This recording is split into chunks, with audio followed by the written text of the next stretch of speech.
Avec l'étude biblique sur la famille. Commencer, se dire que nous aurons à voir de fond en comble qu'est-ce qu'une famille.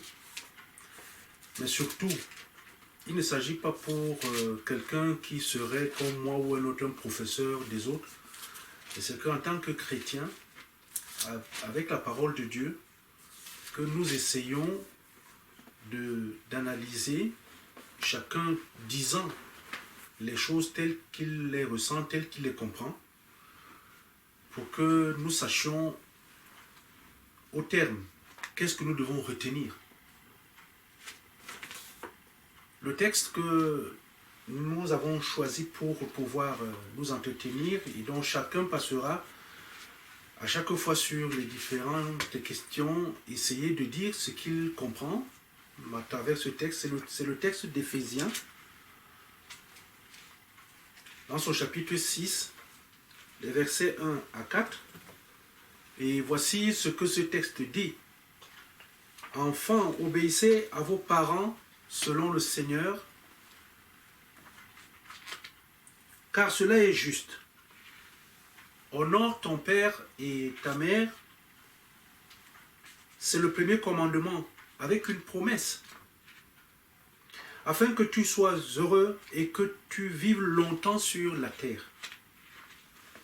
Et vous, pères, n'irritez pas vos enfants, mais élevez-les en les corrigeant et en les instruisant selon le Seigneur. » La parole de Dieu qui demeure éternellement, c'est celle-là qui nous intéresse ce jour dans cette partie, pour que nous parlions de la famille. Alors, les questions que nous avons sur le sujet sont des questions, chacun les a reçues bien avant, et ces questions, elles sont les suivantes. Qu'est-ce que la famille? Donc pour chaque intervenant, qu'est-ce que la famille? Et quels sont les devoirs des enfants? Quels sont les devoirs des parents? Obéir, cela signifie quoi? Honorer, cela signifie quoi? Est-ce que les enfants d'aujourd'hui sont obéissants? Et puis, la question, la dernière est de savoir s'il existe une famille parfaite. C'est-à-dire, est-ce qu'il y a une famille qui vit conformément et totalement, n'est-ce pas, selon ce que la parole de Dieu nous enseigne. Je vais donc sans tarder laisser déjà les premières personnes parmi vous intervenir. Un groupe qui réunit la famille, c'est-à-dire, par exemple, un père, une mère, les enfants. Moi, je vais dire, la famille, c'est le père, la mère, les enfants, les grands-parents, ainsi de suite. Mais la famille peut encore être définie comme une communauté de personnes réunies dans un même foyer, dans une même compréhension ou dans divers détails. La famille, c'est pas seulement les membres de ta famille. La famille peut être quelqu'un qui vient de l'extérieur, quelqu'un qui vient d'un autre pays, d'une autre origine. Cette personne peut faire partie aussi de ta famille. Mais pour moi, la famille, c'est toutes les personnes qui t'entourent. Toutes les personnes qui sont là quand tu es dans la joie, dans la peine, ou bien, qu'est-ce que je peux dire, ou dans la détresse. Tout cela fait partie pour moi de la famille. La famille n'est pas seulement constituée de ton père, ta mère, ton grand-père, ta grand-mère ou bien tes oncles. La famille, c'est tout le monde. Parce que dans la Bible, Dieu dit, allez et multipliez-vous. Quand il dit allez et multipliez-vous, ça veut dire tout ce monde-là fait partie de la En ce famille. qui me concerne, la famille, c'est... Je la divise déjà en deux, la famille spirituelle et la famille par le lien de sang. Je veux plus m'étendre sur la famille des liens de sang. Donc la famille pour moi c'est une communauté de personnes vivant sur le même toit, qui peuvent partager les mêmes valeurs, c'est-à-dire que dans la joie, l'amour et l'obéissance. Donc ce sont tous ces personnes qui peuvent être, que ce soit le père et la mère, la tante, la nièce, des personnes qui vivent sous un même toit, dans un foyer où règne l'amour, l'entente, l'obéissance et la bonne humeur. Pour moi, c'est ça la véritable famille. Au départ, la question, la première, c'est que qu'est-ce que la famille? Parce que là, tu as commencé à expliquer que la famille, c'est un groupe où il y a un père, il y a une mère, c'est ça, et puis il y a des enfants. Pour toi, c'est ça la famille? Pour moi, la famille, c'est quoi? La famille, c'est ce groupe Oui. qui doit être uni. Par exemple, si je trouve mon enfant en route et que quelqu'un lui dit quelque chose pour son père ou pour sa mère, qu'il intervient.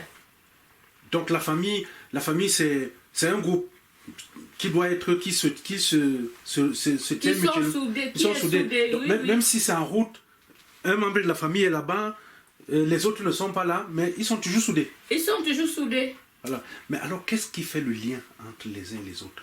À part le lien de Ce lien-là, c'est l'amour. l'amour. Oui. Parce D'accord. qu'on a l'amour entre le père, la mère et les enfants. Nous devions avoir cet amour-là pour que nous soyons vraiment soudés. Nous devenons une famille. D'accord. D'accord, mais comme ça, c'est une définition où il y a des éléments qui amènent quand même à se poser des questions. Parce que si tout le monde fait partie de la famille, est-ce que nous tous, nous avons les mêmes droits? Par exemple, ici, quand on arrive ici à la maison, est-ce que toute personne qui arrive, qui entre, a les mêmes droits que les personnes qui sont à l'intérieur? Non. D'accord.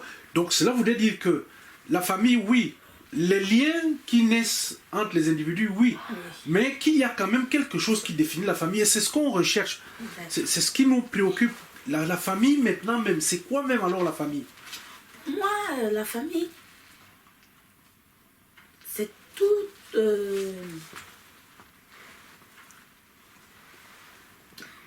Pour moi, la famille, c'est les personnes qui marchent ensemble, qui ont la même direction, qui font des choses ensemble, avec la crainte de Dieu. Pour moi, c'est ça la famille. Pour moi, la famille ne reste pas seulement le père, la mère et les enfants. Donc ça veut dire que la famille, dès le départ, celle qui n'est pas spirituelle d'abord, la famille des sang, c'est une famille où il y a ce qu'on appelle la parenté, c'est ça? Oui. Et la parenté, c'est jusqu'à quel niveau? Alors, la parenté, si on sort un peu des évangiles, parce qu'au niveau des évangiles, la parenté n'allait pas très loin. Oui. Donc, la parenté, on peut prendre jusqu'à, disons, la 4e génération. Ne pas aller au-delà, parce que au-delà, ça fait trop de recherches et des fois, c'est très compliqué à réunir, parce qu'on peut avoir dans sa maison aujourd'hui l'enfant issu, par exemple, d'une tante, quand je dis tante, je ne parle pas des tantes éloignées. La tante, pour moi, c'est la personne qui est née avec ta mère ou alors avec ton père. C'est ça que, bon, quand on parle de tante en français ou d'un oncle, un oncle maternel ou un oncle paternel, ce sont des personnes qui sont des frères de sang, pas des cousins, des frères de sang de ta mère ou de ton père. Mais qu'est-ce qu'il faut penser parce que là, on voit qu'il y a des couches, des niveaux. Je sors très rapidement pour poser la question concernant ici, là, cette parenté sociale qui existe aujourd'hui où vous arrivez quelque part, même une vieille maman, vous avez, oh ma mère, la mère si. Ça, c'est quel genre de famille? Alors, c'est une famille, on va dire, qui évolue dans la bêtise de l'être humain. Parce qu'on ne peut appeler maman quand on va en termes de maman. La maman, c'est celle-là qui vous a mis au monde. D'accord. Maintenant, une autre maman, elle est aussi maman en son genre. C'est pour ça qu'on dit maman telle. On accompagne cela, c'est-à-dire que ça reste le respect, mais on rajoute un prénom dessus. D'accord, pour bien marquer la différence. Faire la différence. Parce que si on ne marque pas la différence, quand moi je parle de maman, je parle de la femme qui m'a porté dans ses entrailles, c'est maman. Maintenant, si je dois apporter du respect à une maman aussi, ça va être maman Henriette, maman telle. Ça, c'est un respect, comme on peut appeler tantine, comme on peut appeler sita, enfin, traditionnellement. Ce sont des choses qui, malheureusement, quand les personnes ne font plus attention à cela, on a tendance à ne plus reconnaître sa place. D'accord. Alors, si on part sur ce pied, on sait que sur le plan social, il y a des erreurs, ce que tu appelles la bêtise. Alors, nous partons. La famille, la parenté, est-ce qu'elle est seulement un groupe, une communauté dans une maison? Est-ce qu'elle n'a pas de fixation, de lieu fixe, de territoire? Alors, quand on parle de famille, quand on parle de foyer, le foyer, c'est cet endroit où une femme et un homme se réunissent et construisent ce qu'ils appellent leur foyer. C'est-à-dire que ça peut être dans une maison qu'on loue, qu'on fait de cette maison une maison familiale. Ça peut être dans un endroit où, parce que chaque personne est amenée à partir pour fonder sa famille. On ne peut pas fonder sa famille chez son père ou chez sa mère. Oui. Parce que la Bible nous dit, vous allez quitter. C'est-à-dire que quand on part en mariage, on quitte les parents, on s'en va fonder une famille. C'est cette base, pour moi, qui est de la famille. Tout à l'heure, par rapport au texte d'Éphésiens que nous avons eu à partager, il y a des devoirs. Il y a des devoirs... Ouais, on demande d'honorer son père et sa mère. D'honorer le père et la mère. Il y a le devoir pour les enfants. Quels sont les devoirs des enfants? Honorer le père et la mère, mais aussi... L'obéissance. L'obéissance. Ouais. Mais c'est quoi obéir? Pour moi, obéir, c'est être à l'écoute, c'est écouter les parents. À l'écoute, l'obéissance. Oui, être à l'écoute. À l'écoute. Et quoi d'autre encore? L'écoute et... C'était quoi encore? Ça veut dire que l'obéissance, si par exemple, maman dit je veux que tu ailles faire la vaisselle. Tu as écouté. Ça veut dire que tu as obéi? C'est ça l'obéissance? Non, il faut obéir et faire. D'accord, ça veut dire qu'il y a entendre, c'est-à-dire que prendre une information voilà, et puis activer, faire et pratiquer. Et pratiquer. Ouais. Donc, il y a donc entendre et agir. Voilà. D'accord, conformément à ce que si on s'en va aussi... conformément à ce qui est écrit dans la loi, quoi, dans les écrits bibliques. Oui. Parce que Les parents peuvent demander de faire, il y a d'autres choses qu'on peut demander de faire, que le parent peut demander de faire. On commence. Quels sont les devoirs, n'est-ce pas, des enfants vis-à-vis des parents, envers leurs parents?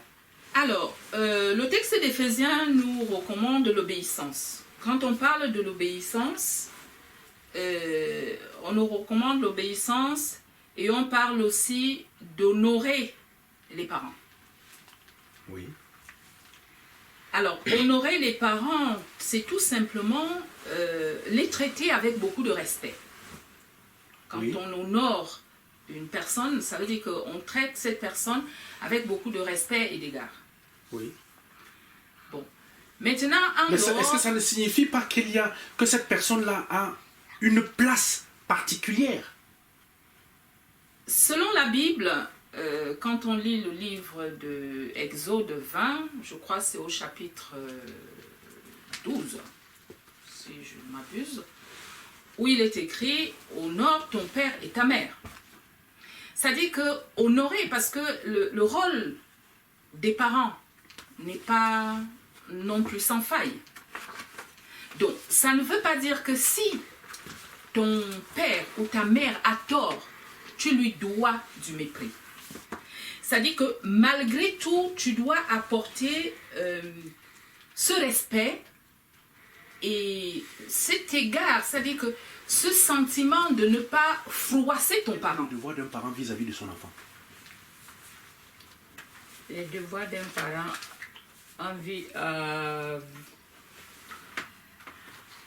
vis-à-vis de son enfant, c'est d'abord l'aimer, Oui. comme je venais de dire, avoir l'amour de son enfant parce qu'il l'aime. Oui. Donc le devoir d'un parent, c'est juste d'aimer son enfant? Bon, l'amour se manifeste comment? Quand on aime son enfant, qu'est-ce qu'on fait pour son enfant quand on l'aime? Quand on aime son enfant, par exemple, l'envoyer à l'école. Oui, donc c'est pour l'instruction. Oui, l'envoyer à l'école. Oui. Faire ses petits besoins. Oui. L'aider à faire ses petits besoins. Oui, le petit besoin, c'est-à-dire? Les petits besoins veut dire si un enfant a besoin de quelque chose et que tu peux Lui offrir. l'aider, l'offrir. Oui. Mais si tu ne peux pas, tu le dis, tu ne peux pas. Même quand tu peux, tout ce qu'il demande, Il faut tous ses attendre. enfants, Non. tous les besoins qu'un enfant, on peut. C'est ça l'amour, on fait tout ce qu'il veut, même quand ce Non. n'est pas utile. Non, on ne fait pas tout ce qu'il veut. Voilà. Donc, et après, qu'est-ce qu'il y a encore d'autre dans l'amour de façon concrète?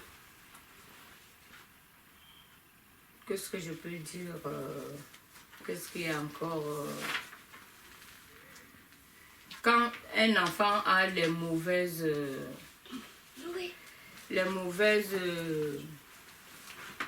par exemple, un enfant qui marche avec les mauvaises personnes. Oui. Donc les mauvaises fréquentations. Les mauvaises fréquentations. Et qu'est-ce qu'on fait à ce moment-là? Vous essayez de lui dire non, cette fréquentation, je n'aime pas. Oui.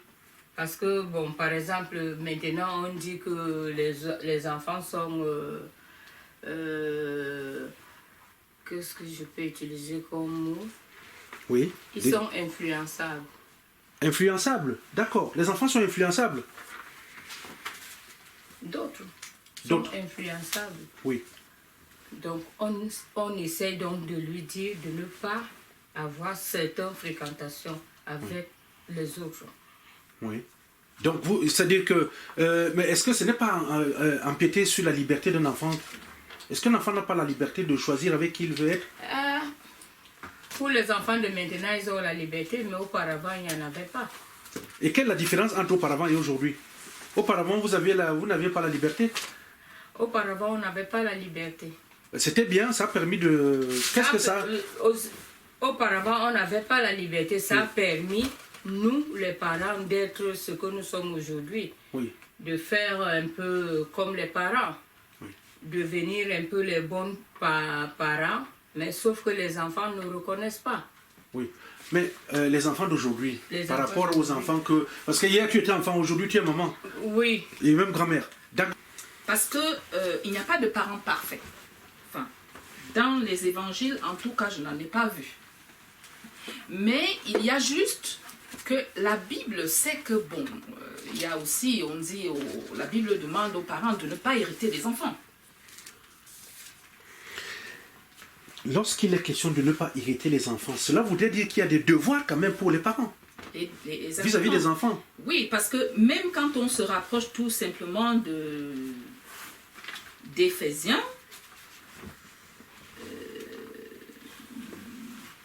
c'était pas Éphésiens, autant pour moi, quand on regarde dans les livres de Galates, où il est question de redresser les enfants, enfin de redresser les personnes qui font du tort avec douceur. Ça veut dire que nous, les parents, nous avons aussi un rôle qui est important. C'est de la communication. Parce que comment tu communiques avec ton enfant? Et c'est là où la Bible intervient. On dit redresser ceux qui sont dans le tort avec douceur. Parce qu'on sait qu'on doit redresser la personne. On doit ramener la personne à l'ordre. Mais la Bible nous dit dans Galates 6 que redresser avec un esprit de douceur. Oui. Alors, ça rentre dans l'éducation. Ouais. Ça rentre dans l'éducation. Il y a un volet, depuis tout à l'heure, là, parce qu'on n'a pas abordé cet aspect. Un enfant ne vient pas tout seul au monde. Un enfant qui vient au monde, il a un père et il a une mère. Est-ce que, quand on parle de la responsabilité des parents, s'agit-il d'une simple responsabilité monoparentale ou bien c'est un couple qui est responsable de l'éducation d'un enfant? Alors, quand on parle d'enfant, on parle de deux personnes parce que un enfant ne peut pas naître sans une mère et sans un père. Donc, quand on parle de l'éducation d'un enfant repose sur deux personnes, c'est-à-dire que sur le père et sur la mère. Si un enfant doit recevoir l'éducation de ses parents, cela voudrait dire que c'est les deux. Aujourd'hui, en même temps, on est enfant, en même temps on est parent. Ouais. Et c'est pour mieux comprendre les liens qui nous unissent, parce que ce qu'on peut avoir comme attitude vis-à-vis de son parent, et il faut se poser la question aussi directement vis-à-vis de son propre enfant. C'est-à-dire que vous attendez d'un enfant quelque chose, alors que vous-même vous êtes un enfant. Alors, quelle est la lecture? Donc, quel est le devoir? Qu'est-ce qu'est le devoir d'un parent vis-à-vis de son enfant? Parce que la question revient. C'est l'éducation. L'éducation? Oui. La compréhension. Et l'autre, c'est quoi?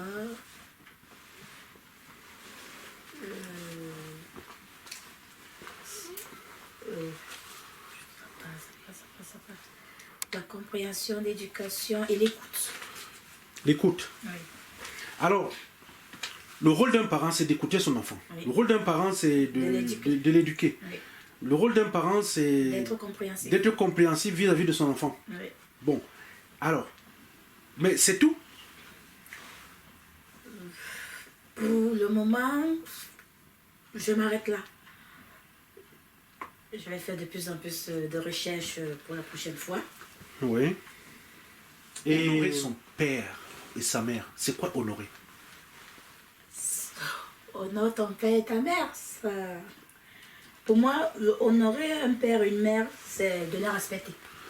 Le respect. Pour commencer. Le respect, oui. C'est le respect. C'est l'écoute. Oui. Mais c'est vrai que beaucoup d'enfants n'écoutent pas généralement les parents. Et ce n'est pas aussi généralement de la faute des parents des enfants. Faut dire vrai. Mais ça fait un peu un ping-pong. Tantôt les enfants, tantôt les parents. Oui, parce que les parents ont toujours tendance à dire que mon enfant ne m'écoute pas. Mais ce n'est pas ça. C'est pas qu'on n'écoute pas, on écoute très bien. Oui. Mais il y a certaines circonstances qui font qu'on écoute, donc, on n'obéit pas. Éphésiens en parle. Mais l'obéissance, c'est quoi? Alors, pour moi, l'obéissance, c'est déjà se soumettre. Se soumettre conformément à quelque chose, conformément à ces ordres qui sont donnés, conformément à se soumettre, se plier à quelque chose. Oui, on doit se soumettre. Alors, moi, je suis le fils. Et mon père me dit, va voler. Alors, je dois me soumettre, c'est ça l'obéissance. Je dois aller faire ce que mon père me demande de faire. C'est l'obéissance, puisque l'obéissance, il faut obéir. Et c'est là où c'est très compliqué parce que ça dépend de l'âge. La soumission d'un enfant dépend de son âge. Parce que quand un enfant n'est pas en âge de comprendre, il y a des enfants qui obéissent. Parce que l'enfant, en ce moment, n'a pas un esprit de discernement. Parce qu'on connaît, il y a des parents qui envoient les enfants voler et ils le font. Ils le font. Parce que cet enfant est encore dans l'immaturité. L'enfant n'a pas encore la capacité de savoir que je dois personnellement décider de ce qui est bien et de ce qui est mal. Et là, on n'est plus... on est dans l'obéissance. Mais on est dans l'obéissance qui est aveugle. Aveugle par rapport à l'âge de l'enfant. Est-ce que à ce moment-là, est-ce qu'on n'a pas donc parlé ici là de la famille et des responsabilités qui sont, disons, de l'ordre des parents et des enfants jusqu'à un certain niveau? Parce que est-ce que la société n'a pas raison de fixer, par exemple, l'âge d'une majorité pour que un enfant devienne responsable de ses actes? Et cela voudrait dire quoi pour les parents? Oui et non. Il y a des enfants qui sont responsables assez jeunes. Oui. Qui sont matures assez tôt. Il y a même des enfants qui ont 40 ans, voire même plus, qui habitent toujours avec papa et maman, enfin, qui ne sont pas matures du tout. Parce qu'ils ont eu ces parents qui les aident à ne pas sortir, à être matures. Parce que les parents aussi, nous aidons les enfants à demeurer dans l'enfance.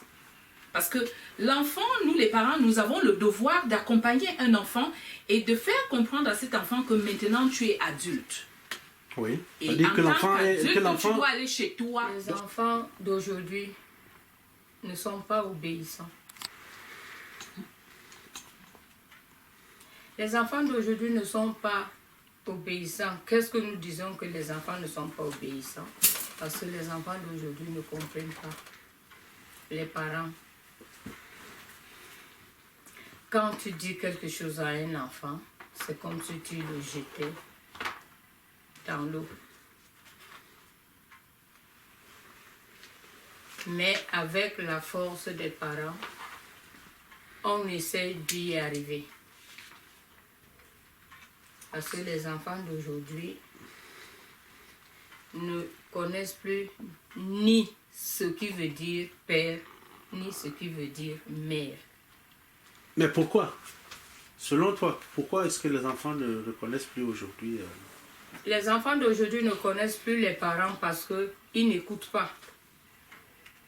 Ils voient les parents comme si ce sont leurs amis. Ils voient des parents comme si on est même pied égalité. Mais quand tu parlais d'égalité, il s'agit de quoi en égalité? Égalité, est-ce que c'est en âge, c'est en quoi? Parce que tu parles que... Égalité veut dire... Les enfants d'aujourd'hui croient que leur maman est comme eux. Ou leur papa est comme eux. Oui. Donc, ça veut dire que quand tu dis quelque chose à un enfant, il croit que... Qu'est-ce que je peux dire? Pour lui, ça ne lui dit rien du tout. Est-ce que une personne peut ne pas reconnaître son père ou sa mère sans qu'il y ait quelque chose qui intervienne, qui fasse que qu'il n'ait pas cette reconnaissance? Oui, il y a d'autres enfants qui le font. Oui. Il y a d'autres enfants qui prennent leurs parents comme si comme je venais de dire, comme leur ami, quoi. Mais qu'est-ce qu'un ami? Un ami veut dire, je ne sais pas quoi dire. Un ami veut dire les gens qui sont bien. Quand tu es bien avec ta personne, vous devenez les amis. Par exemple, ton enfant et toi, vous pouvez être amis. Mais sauf que les enfants d'aujourd'hui ne veulent pas être amis avec leurs parents. Tu prends bien ton enfant en disant qu'à celui-là, je veux bien qu'il soit mon ami. Mais à long terme, tu vois que c'est pas ça. L'amitié entre parents et enfants, c'est-à-dire quand on parle d'amitié,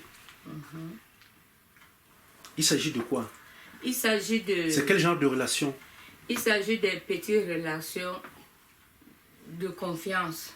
Oui. C'est-à-dire, je veux que mon ami, mon enfant et moi, on soit amis pour avoir une complicité? Oui, une complicité. Donc chacun doit avoir confiance en l'autre? Chacun doit avoir confiance à l'autre. Mais est-ce que c'est mauvais donc si les parents et les enfants sont des amis?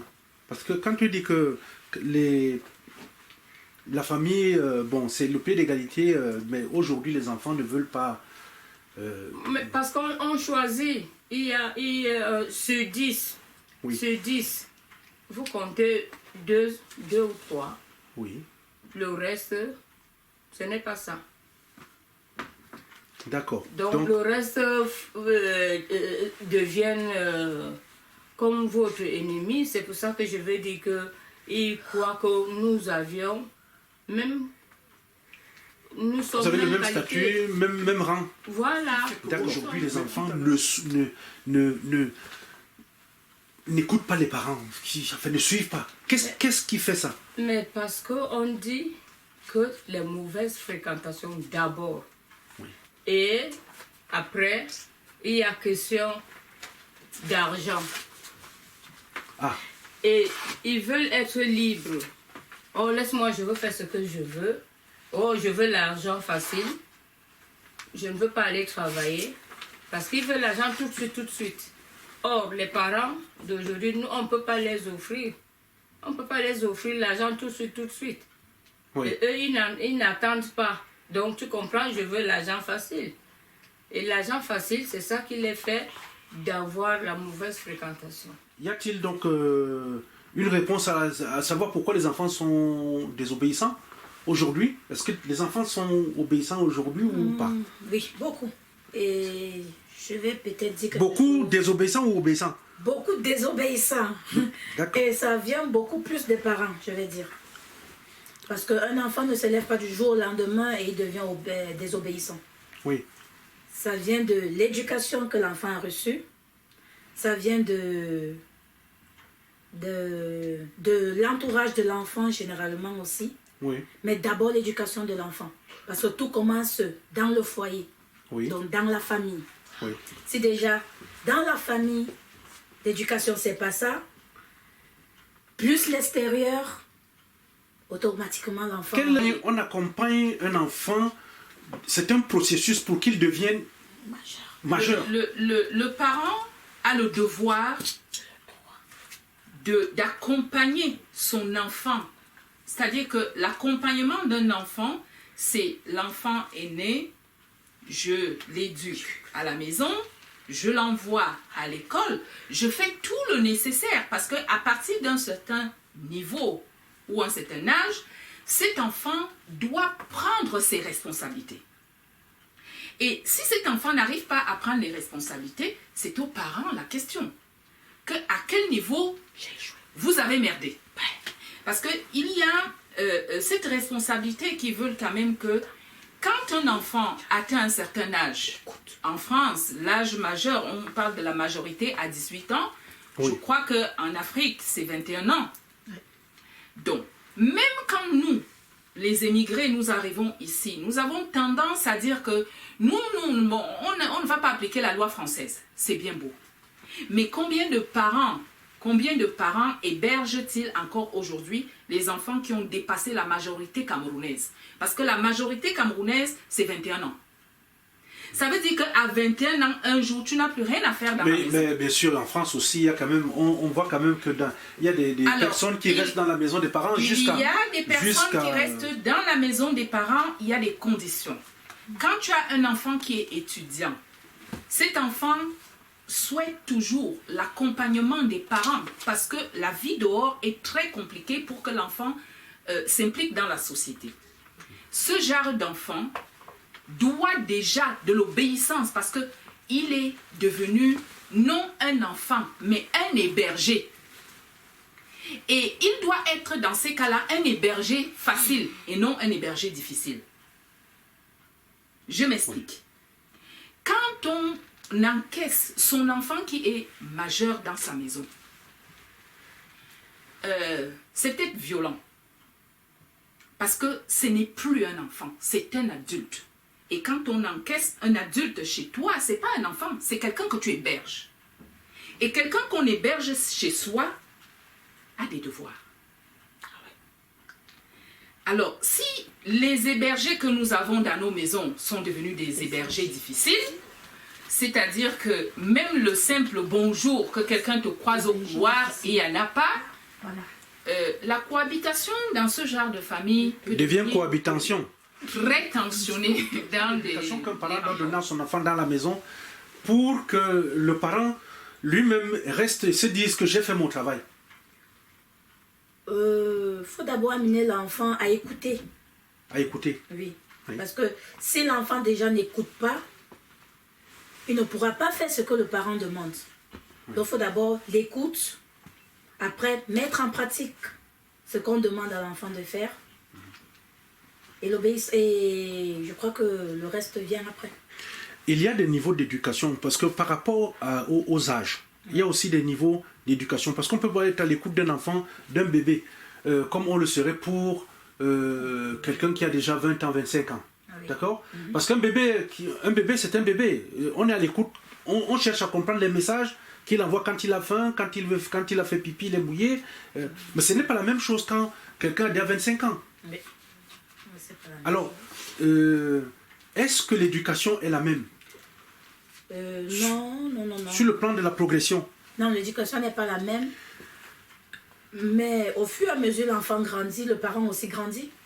Oui, On grandit avec l'enfant. bien sûr, bien sûr. Donc la compréhension est grandie en même temps. Jusqu'à quel âge on peut se dire que on a fait ce qu'il fallait pour un enfant et après si l'enfant commence à déconner, Il n'y a pas d'âge. il n'y a pas d'âge. Il n'y a pas d'âge, puisque D'accord. le Seigneur continue toujours à nous enseigner.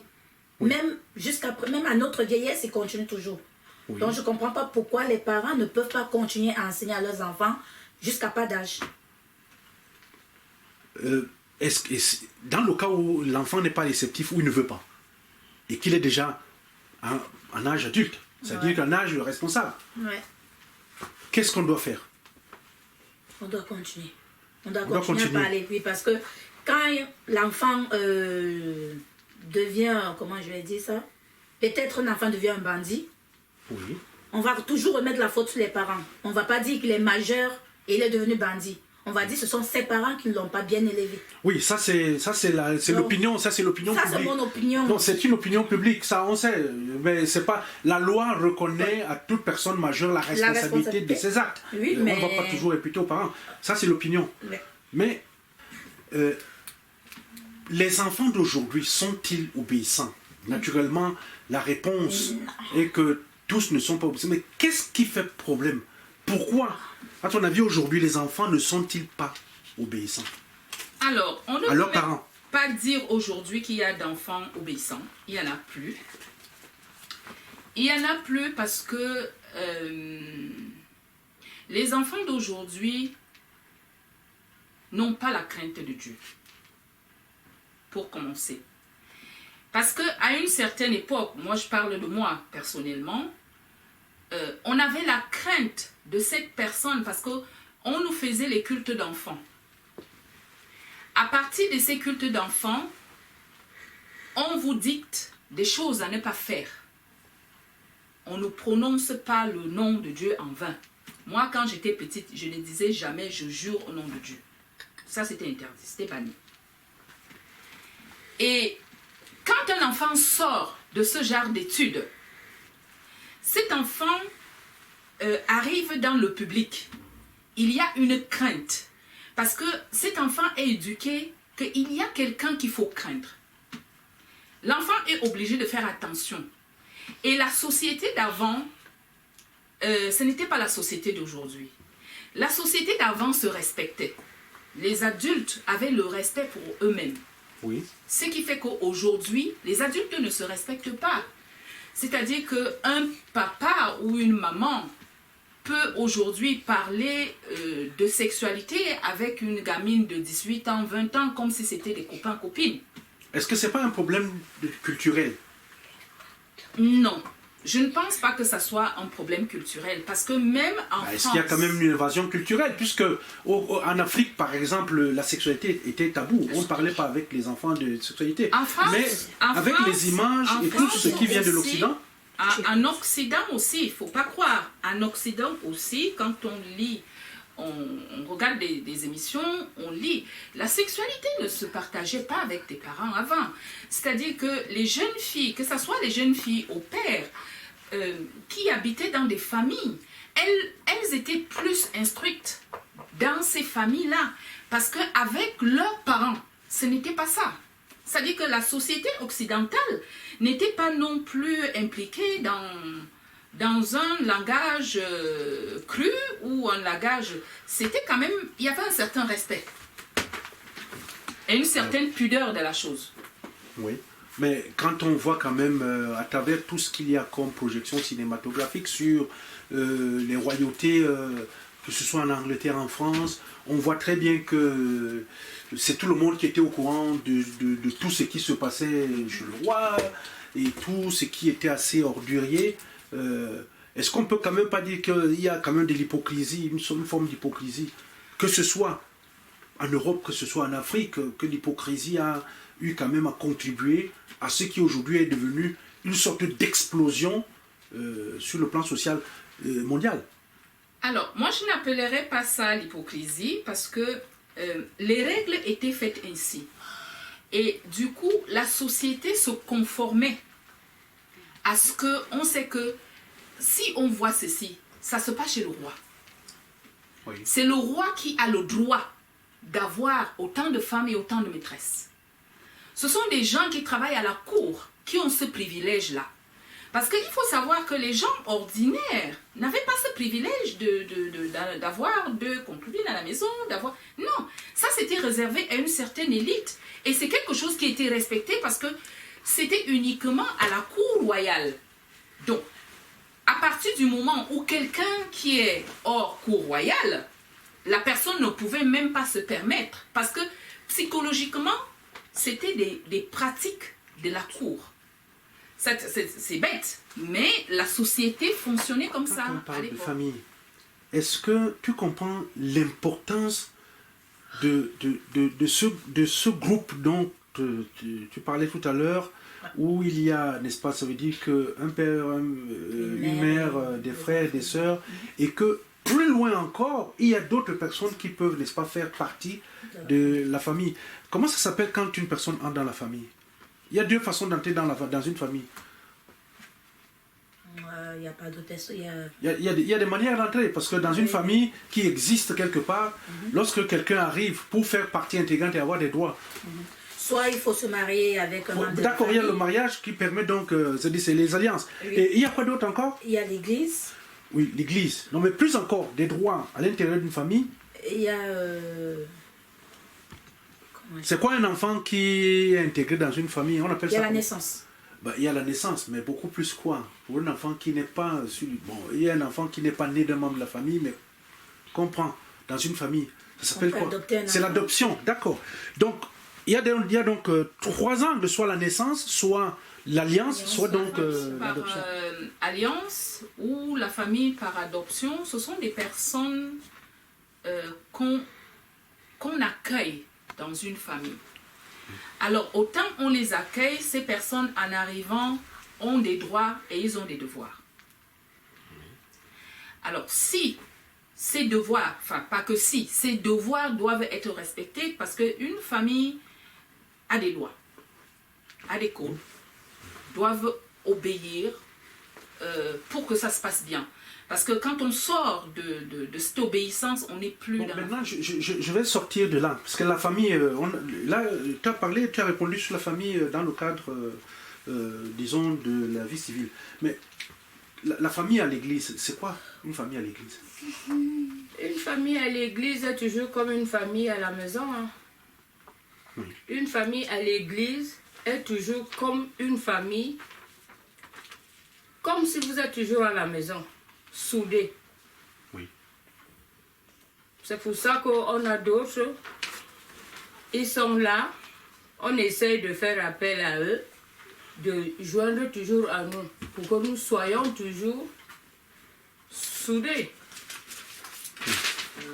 Donc, la dernière question, c'était de savoir, est-ce qu'il y a une famille parfaite, conforme à la parole de Dieu? Est-ce qu'il y en a une seule? Conforme à la parole de Dieu, j'en ai pas encore vu. Mais je sais qu'il y en a des familles parfaites. Des familles parfaites? Pas parfaites, mais des familles qui essayent de suivre la parole de Dieu Oui. et de la mettre en pratique. D'accord.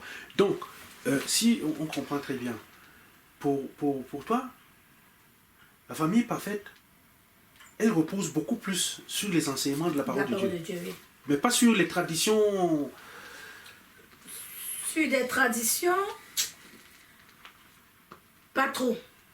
Pas trop. Pas trop, oui. Parce qu'il y a certaines traditions qui vont complètement à l'encontre de la parole de Dieu, Oui. qui font complètement des choses qui n'existent pas, Oui. ni aujourd'hui, ni avant. Mais comme on dit toujours, c'est la famille. Donc c'est La leur famille. pratique. On ne va pas aller à l'encontre aussi des pratiques de certaines familles. Donc, si je veux comprendre, est-ce que pour vous, c'est possible qu'une famille soit parfaite comme la Bible le demande? Parce que la Bible nous recommande, n'est-ce pas, de ne pas aider nos enfants, de les aimer, de les instruire, de corriger. Bon, est-ce qu'on peut donc trouver aujourd'hui une famille qui est totalement comme demande la parole de Dieu? Non.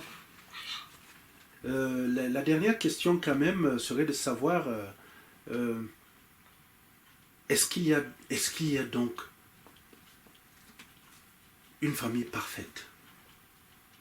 C'est-à-dire que conformément à la parole de Dieu, est-ce qu'on peut trouver aujourd'hui une famille parfaite?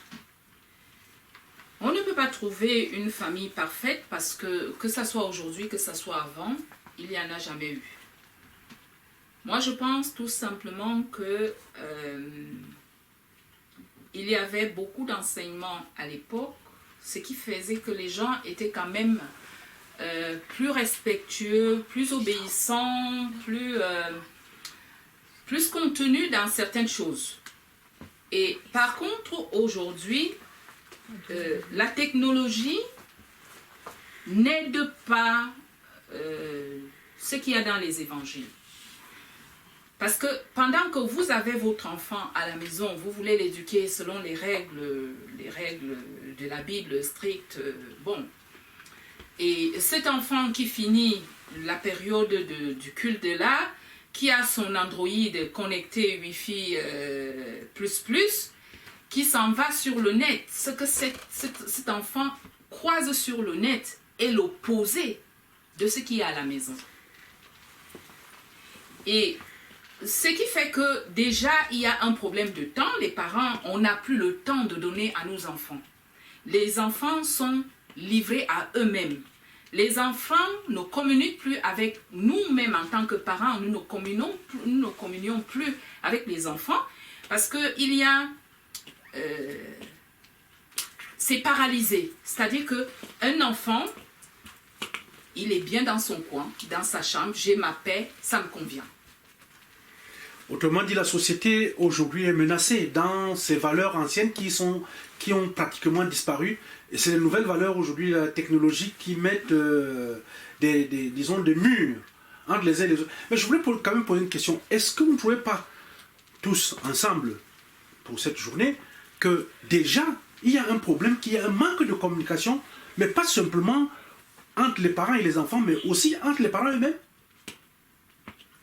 Oui, parce qu'à l'époque, pour nos grands-pères et nos parents, il y avait cette chaleur de chaque soir où les adultes se retrouvaient, c'était à côté du feu, avec un bon petit bouillon, le midi maison, et puis on racontait des choses, ça amusait les enfants.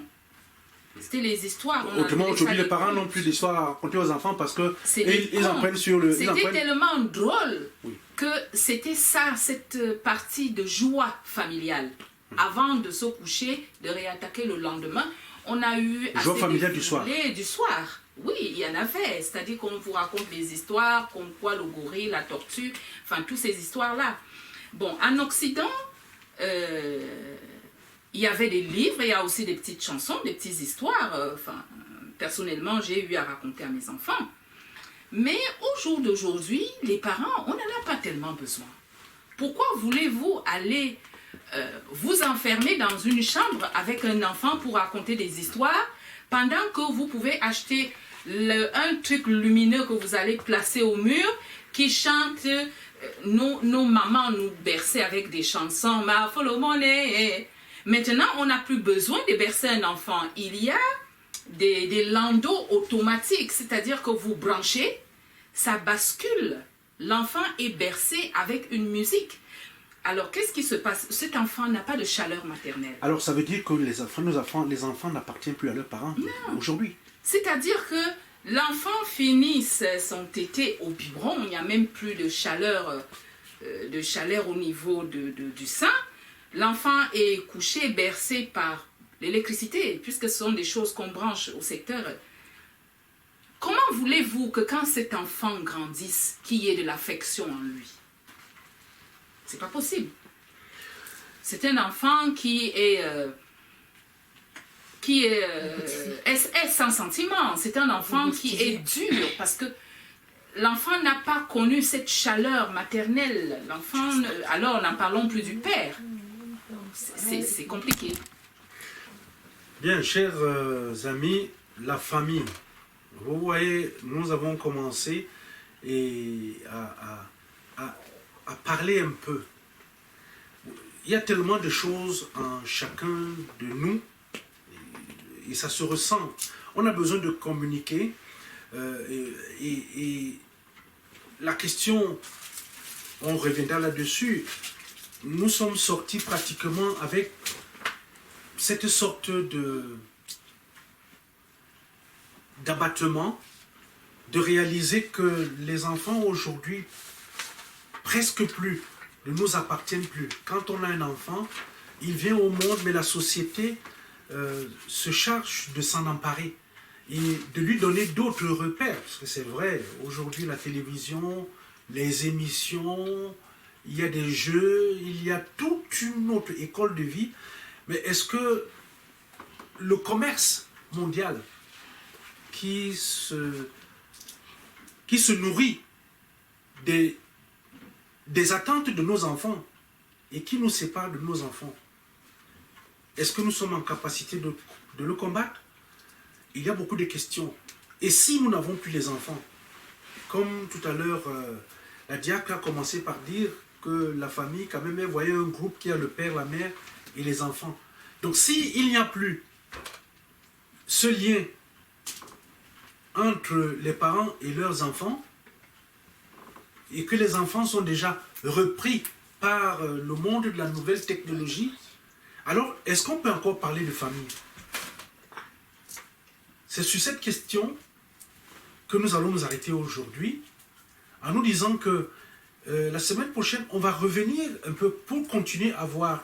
C'est-à-dire que comment est-ce qu'on pourra évoluer pour recréer la famille, pour que le père, la mère, dans une maison avec les enfants,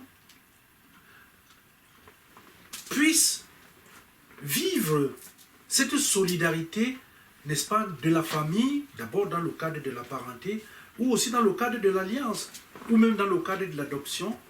Et puis, comment faire pour ramener sur le chemin de la parole de Dieu cette famille qui nous est enseignée où le parent ne doit pas hériter ses enfants, il doit les aider à être instruits, les éduquer, et que les enfants soient dans la relation d'obéissance et surtout de savoir honorer, n'est-ce pas, leurs parents. Sur ce, je vous laisse, n'est-ce pas, à vos études et aux autres analyses pour que nous puissions explorer davantage la prochaine fois.